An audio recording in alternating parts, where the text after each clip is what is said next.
Hello बच्चों, आज हम पढ़ने वाले हैं द आइसलैंड। इससे पहले हमने आपका टॉपिक कवर किया है, आपका कोस्टल प्लेन। आप वीडियो देख लीजिए उसको। और कोई भी चीज़ अगर इसमें समझ में नहीं आती पूरे चैप्टर में, तो आप हमें कमेंट करके बता सकते हैं, जिससे हम आपको और एक्सप्लेन करके उसको अच्छे से समझा सकते हैं। ठीक है, होप कि आप लोग ऐसा करेंगे।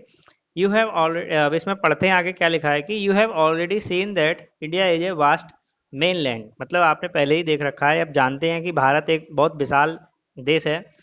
Besides the country have a two groups of islands, और भारत के पास दो ग्रुप ऑफ आइलैंड्स हैं, जिनके नाम आप लोग जानते हैं। अगर नहीं जानते हैं तो आप एक बार कमेंट करके ज़रूर बताएं कि कौन से दो आइलैंड हैं।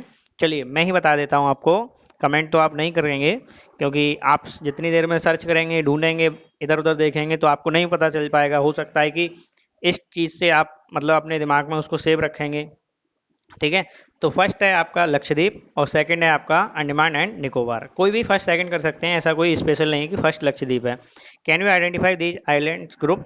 तो मैंने आपको बता दिए जो उसमें पूछा था। एक लक्षद्वीप है, दूसरा है Andaman and Nicobar. Locate the Lakshadweep island group lying close to the Malabar coast of Kerala. तो आपको बताया था कोस्ट क्या होता है, यानी कि कोस्ट का मतलब होता है कि समुद्र के आसपास का एरिया। ठीक है, उसे कोस्ट कहते हैं। और केरल वाले कोस्ट यानी कि केरल में जो समुद्र है उसके पास के रीजन को हम कहते हैं मालाबार। तो जो लक्षद्वीप है केरल की साइड में पड़ता है। केरल की साइड में पड़ता है कि मतलब है कि वो इंडियन ओशियन में पड़ता है, नीचे केरल के पास। ठीक है, this group of island is composed of small coral islands. ठीक है, मतलब अभी आपको बताएंगे कि कोरल आइलैंड्स क्या होते हैं। तो आप लोग अभी बस इतना समझें कि जो लक्षद्वीप है वो छोटे छोटे कोरल आइलैंड से मिलकर बना हुआ एक मतलब आइलैंड है।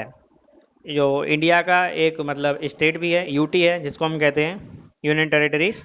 तो आप सभी लोग कमेंट करके बता सकते हैं कि लक्षद्वीप की कैपिटल क्या है और किस तरह से वहाँ पर एडमिनिस्ट्रेशन होता है, यानी कि भारत सरकार वहाँ पर किस तरह से शासन करती है। आप लोग अगर कमेंट करके बता सकते हैं तो आप बताएं इस चीज़ को। Earlier they have been known as a, इसको मतलब पहले एक अलग नाम से जानते थे। ठीक है, जिसका नाम लिखा हुआ है इसको अलग नाम से जानते थे, जिसको लाक्षद्वीप कहते हैं, मिनगॉय एंड एमिन देव। ये तीन नाम से अलग अलग जाना जाता था। 1973 में इसका नाम लक्षद्वीप कर दिया गया। ठीक है, तो इसका जो नाम है लक्षद्वीप को कब पड़ा है? 1973 में। पहले ये अलग अलग नामों से जाना जाता था। इसके बाद लिखा है it covers small area of 32 square kilometre, यानी कि जो लक्षद्वीप आइलैंड है उसका टोटल एरिया कितना है? 32 स्क्वायर किलोमीटर। इस चीज़ को आप नोट करेंगे और अपने नोट्स में जरूर लिखेंगे, क्योंकि यही छोटी छोटी चीज़ें होती हैं जो आपको आगे मतलब हेल्प करती हैं समझने में। यही आपके जीके के क्वेश्चन बनते जाते हैं। Kavaratti island is the administrative headquarter of Lakshadweep.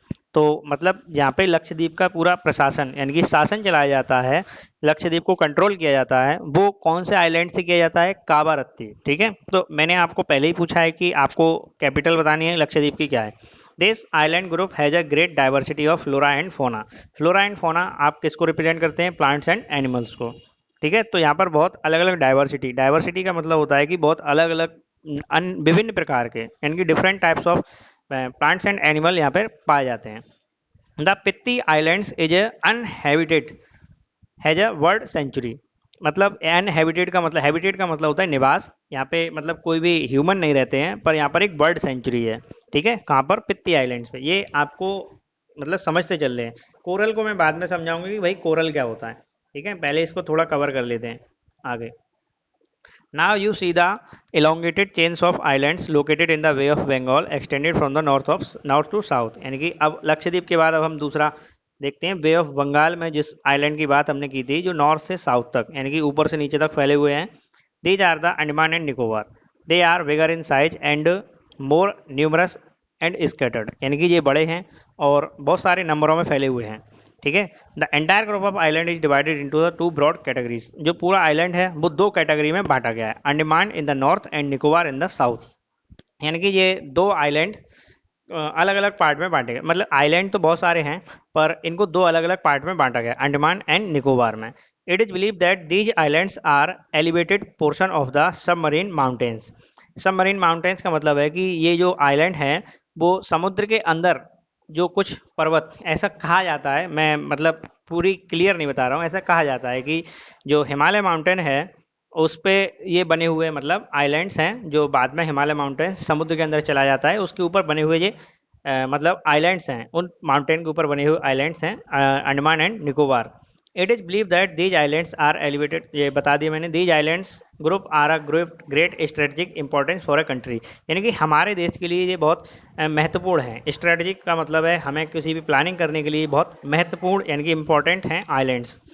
These is a great diversity of flora and fauna in the group of islands too, यानी कि जैसे लक्षद्वीप में आपने देखा था कि यहाँ पर बहुत अच्छे अच्छे मतलब अलग अलग प्रकार के पेड़ पौधे और मतलब जानवर, जंगली जानवर और चीज़ें पाई जाती हैं, उसी तरह से यहाँ पर क्या बोलते हैं आपका अंडमान निकोबार में भी अलग अलग तरह के पेड़ पौधे और अच्छे मतलब अलग अलग नई तरह के वैरायटी ऑफ एनिमल्स भी पाए जाते हैं।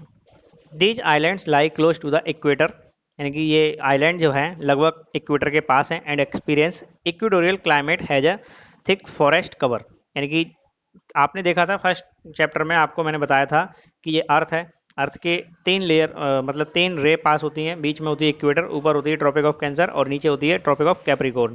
ठीक है, तो जो आइलैंड यहाँ पे जो इक्वेटोरियल क्लाइमेट होता है उसको हम एक्सपीरियंस कर सकते हैं। एक्सपीरियंस करने के मतलब यहाँ पे किस तरह का मौसम होता है इक्वेटर पे, जैसे अभी हमारा जो मतलब कंट्री है इंडिया, उसका जो मेन लैंड है यहाँ पे आप देखते होंगे जो ट्रॉपिक ऑफ कैंसर है वो आपका गुजरात अरुणाचल उधर से राजस्थान से होते हुए सीधे त्रिपुरा होते हुए पास हो जाती है। तो ट्रॉपिक ऑफ कैंसर के ऊपर का एरिया यहाँ पे सर्दी बहुत पड़ती है दिल्ली के आसपास, और नीचे अगर हम देखेंगे ट्रॉपिक ऑफ कैंसर के जैसे केरला, तमिलनाडु, कर्नाटका, इन एरियाज में सर्दी कम पड़ती है, महाराष्ट्र, इन एरियाज में सर्दी कम पड़ती है। तो ये क्लाइमेटिक डिफरेंस है। इसी तरह से इक्वेटोरियल क्लाइमेट का एक अलग एक्सपीरियंस होता है जिसको हम कहाँ पे एक्सपीरियंस कर सकते हैं, भारत में केवल और केवल लक्षद्वीप वो सॉरी अंडमान एंड निकोबार के पास एक्सपीरियंस कर सकते हैं। अब डू यू नो लिखा है, इसमें कहा गया है India only active volcano is found in the barren island in Andaman and Nicobar group of islands. Andaman और निकोबार जो आइलैंड्स है वो बहुत सारे आइलैंड्स को मिलाकर बनाए हुए दो एक आइलैंड है, उनमें से एक आइलैंड है बैरिन आइलैंड, उस पर भारत का एकमात्र वॉल्केनो, वॉल्केनो को हिंदी में कहते हैं ज्वालामुखी, पाया जाता है जिसका नाम है बैरिन आइलैंड, यानी कि उस वॉल्केनो का नाम भी शायद बैरिन ही कहते हैं। ठीक है, एक्टिव वॉल्केनो है, इनएक्टिव नहीं है। लगभग आज से 200-300 साल पहले ये एक्टिव हुआ था भारत में। ए detail account of different physiographic units highlight the unique feature of the each reason. ठीक है, यानी कि हर जो फिजियोग्राफिक रीजन्स हमने पढ़े हैं भारत की स्पेशल चीज़ों के बारे में हमने पढ़ा है, माउंटेन्स, प्लेन्स, इन सब के बारे में, तो ये हमें भारत की विशेषताओं के बारे में बताते हैं। It would however be clear that each region complements the other and make the country richer in the natural resources, यानी कि हर एक रीजन एक दूसरे से बहुत अलग है और अच्छा है, जो हमें हमारे नेचुरल रिसोर्सेज के बारे में बताता है और ये दिखाने की कोशिश करता है कि हम प्राकृतिक रूप से कितने मतलब रिच यानी कि बड़े हैं और देशों से। The mountains are the major source of water and forest weather. ठीक है, जो माउंटेन्स होते हैं वो उनमें सबसे ज़्यादा पानी और जंगल अच्छी तरह पाए जाते हैं। The northern plains are the granaries of the countries, granaries of the country यानी कि फूड ग्रेन्स को उगाने वाले पूरा एरिया है जो नॉर्थर्न प्लेन में पाया जाता है। They provide the basic for the early civilisations, और जो पुरानी हमारी सभ्यताएं रखी हो चुकी हैं जैसे हड़प्पन सिविलाइजेशन, ठीक है, उनको मतलब उनकी जो नीड्स हैं उनको फुलफिल करने के लिए ये सब काम में आने वाले हैं, आए थे मतलब। The plateau is a store house of minerals, plateaus में क्या पाया जाता है, वहाँ पे मिनरल्स पाए जाते हैं। They have a play crucial role in the industrialisation of the country, यानी कि भारत के मतलब इंडस्ट्रियलाइजेशन यानी कि औद्योगिकरण में बहुत अहम योगदान प्रदान करते हैं। The coastal regions and the islands provide a site of the fishing and the port activities, और जो हमारे पास कोस्टल रीजन्स होते हैं वो हमें फिशिंग और पोर्ट्स, यानी कि आपको पता है कि मतलब पोर्ट से काम क्या होता है कि एक देश से दूसरे देश को भी चीज़ें भेजी जाती हैं। पहले जो लोग के पास रास्ता नहीं था, रोड नहीं थे, तो लोग पानी के जहाज़ से यानी कि मतलब जो वाटर जो शिप होते हैं उनसे एक देश से दूसरे देश में जाया करते थे। दस the these diverse features of the lands have immense future possibilities of development, और इन्हीं से हम आने वाले भविष्य के डेवलपमेंट के बारे में सोच सकते हैं। तो आई होप कि आपको ये चैप्टर समझ में आया होगा, और अभी हमें इसमें एक टॉपिक समझाना है, थोड़ा सा पॉइंट है कोरल्स, जिसको मैंने कहा था बाद में समझाऊंगा। Corals polyps are the short lived microscopic organism, यानी कि कोरल एक छोटे बहुत छोटे छोटे माइक्रो ऑर्गेनिज्म होते हैं जो कॉलोनीज यानी कि ग्रुप बना के रहते हैं, और वो क्या करते हैं कि वो उनमें कोई मट्टी नहीं होती है और मतलब वार्म वाटर में यानी कि गर्म समुद्रों में वो रहते हैं। और वो क्या सिक्रीट करते हैं? Calcium carbonate. कैल्शियम कार्बोनेट का फॉर्मूला आप बताएंगे, जो भी बच्चे नाइन्थ में हैं, नाइन्थ में तो आ ही जाता है कैल्शियम कार्बोनेट। तो आप लोग बताएंगे, चलो आप नहीं बता पाएंगे तो मैं ही बता देता हूँ, CaCO3। ठीक है, कैल्शियम कार्बोनेट को सिक्रीट करते रहते हैं, बाद में वो जम जाता है। जमने के बाद जो को मतलब ऑर्गेनिज्म होते हैं, उनके अंदर जो भी स्केलेटल चीज़ें होती हैं वो भी उसमें जम जाती हैं, और जमने के बाद एकदम सॉलिड चीज़ें हो जाती हैं। सॉलिड चीज़ें होने के बाद वो पूरा इतना सॉलिड हो जाता है कि मिट्टी जैसा एक बहुत बड़ा आइलैंड बन जाता है। ठीक है, उसी को हम कहते हैं कोरल। तो तीन तरह के अलग तरह के कोरल होते हैं, barrier reef, fringing reefs and एलॉट्स। ये तीन तरह के मतलब कोरल्स पाए जाते हैं। तो इसमें सबसे बड़ा एग्जाम्पल है barrier reef of Australia is a good example of the first kind of coral reefs.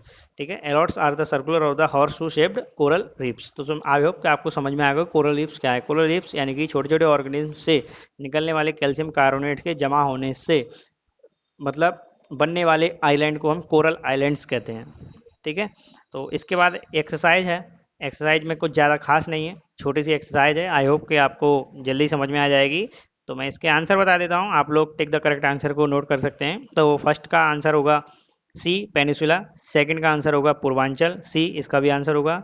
और थर्ड का आंसर भी सी होगा, कन्नड़। ठीक है, south of the Goa is referred as a Kannada कहा जाता है उसको। And the highest peak of the eastern Ghat is, eastern Ghat की हाईएस्ट पीक है महेंद्रगिरी, जिसकी हाइट कितनी है? 1501 मीटर। ठीक है, बाकी ये आपके थ्योरेटिकल क्वेश्चन है। अगर इनमें किसी को भी प्रॉब्लम होती है आप कमेंट में बताएं, मैं आपका सॉल्यूशन दे दूंगा। ठीक है, थैंक यू। और वीडियो अगर पसंद आया हो तो शेयर जरूर करें, चैनल को सब्सक्राइब करें।